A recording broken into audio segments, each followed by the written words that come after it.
So students, हमने अभी तक ग्लोबली एनर्जी का क्या स्टेटस है, क्या रिजर्व्स, हमने वो डिस्कस किए थे। नाउ अब इस सेक्शन में हम लोग इंडिया के पर्सपेक्टिव से बात करेंगे। हम देखते हैं कि इंडिया का जो रिजर्व्स है स्टेट वाइज वो क्या है और कितना पोटेंशियल अभी हमारे पास रिजर्व्स का है, हम वो डिस्कस करने की कोशिश करते हैं। सबसे पहले हम कोल की बात करते हैं अगेन। जैसा कि हमने ग्लोबली जब बात करें तब भी डिस्कस किया था कि India has a very rich deposit of coal, ठीक है ना। एज इफ 2022 तक हमारे पास ऑलमोस्ट 361 बिलियन टन का रिजर्व है अप्रोक्सीमेटली। इतना रिजर्व हमको ऑलरेडी यहाँ पर लास्ट ईयर तक है कोल का, which is very high. Out of this 52% is already proven. मैंने कहा था कि जो फीजिबल रहता है हमारे पास, जिसको हम इजीली यूज़ कर सकते हैं, ये वो वैल्यू है अल्टीमेटली। तो 52% of all coal reserves is proven in India till last date.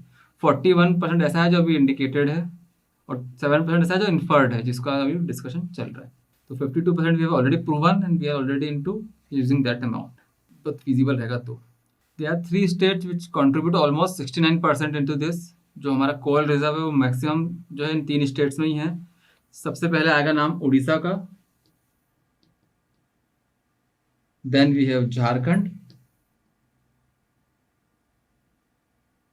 And then we have Chhattisgarh. ये तीनों स्टेट्स मिला के ऑलमोस्ट 69% ऑफ जो हमारा कोल रिजर्व है इंडिया का वो कंट्रीब्यूट करते हैं अल्टीमेटली आपका। Okay, so very large chunk of coal is situated near this particular state area. Next हम डिस्कस करते हैं next source of energy which is crude oil. India में भी कुछ स्टेट्स हैं जहां पर अभी क्रूड ऑयल का रिजर्व्स है। As if last year, April last year, we have 651 million tons of crude oil available. Okay, reserve available.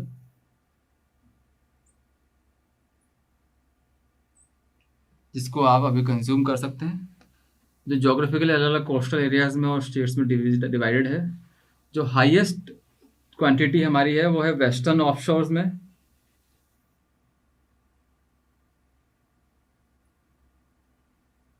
जो ऑलमोस्ट 33% शेयर होल्ड करता है इसमें।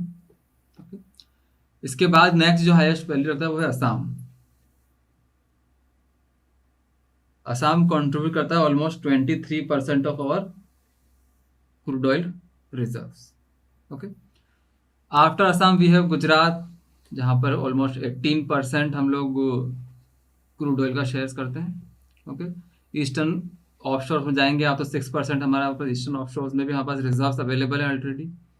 हमारे पास आंध्र प्रदेश है, यहाँ पर हमारे पास 1.7% रिजर्व हमारा आंध्र प्रदेश में है। इसके अलावा दूसरे स्टेट्स में भी कम क्वांटिटी अवेलेबल है। जैसे तमिलनाडु 1.4% है, अरुणाचल प्रदेश 0.4% एस्टिमेशन है। The third source of energy that reserve we have to discuss is natural gas. Natural gas के रिजर्व्स का स्टेटस क्या है अल्टीमेटली इंडिया। आज इफ लास्ट ईयर हमारे पास 1138 billion cubic metres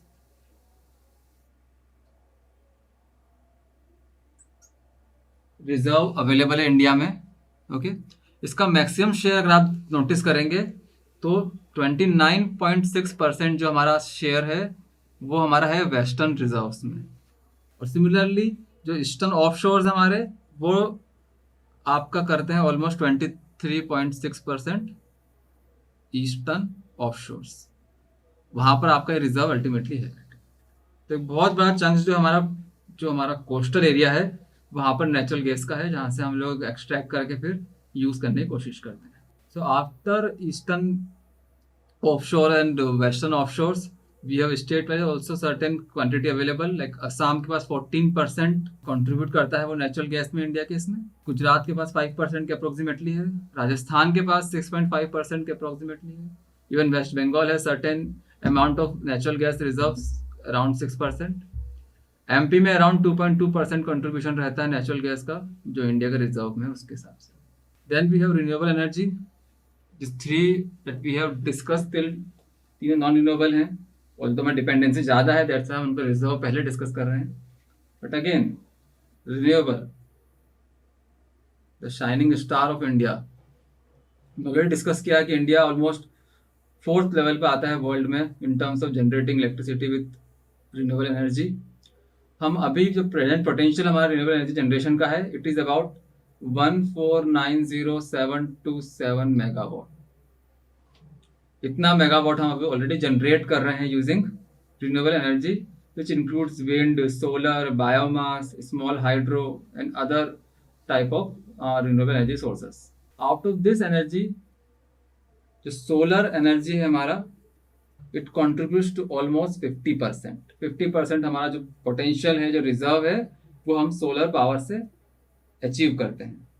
wind on other hand, wind का around 46 to 47% contribution है हमारे रिन्यूएबल से।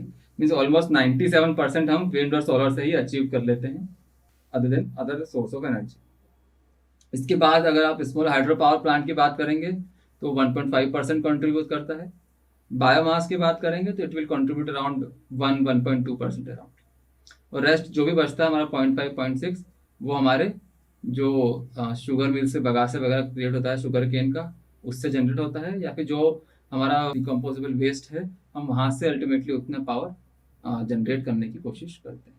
So in this also renewable, in terms of renewable energy, Rajasthan tops the list. Rajasthan almost 18 to 19% of renewable energy generate करता है हर साल, जो हमारी कैपेसिटी है उसके अकॉर्डिंग।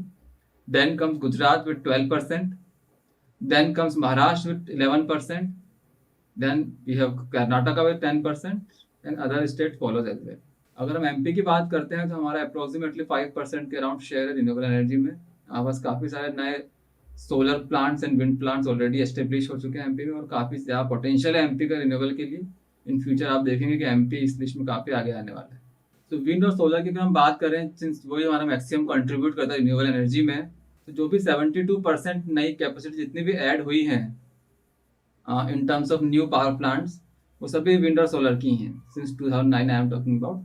कि जितने भी नए प्लांट्स हम लोग अभी एस्टेब्लिश कर रहे हैं 72% विंड या सोलर से ही बन रहे हैं अल्टीमेटली।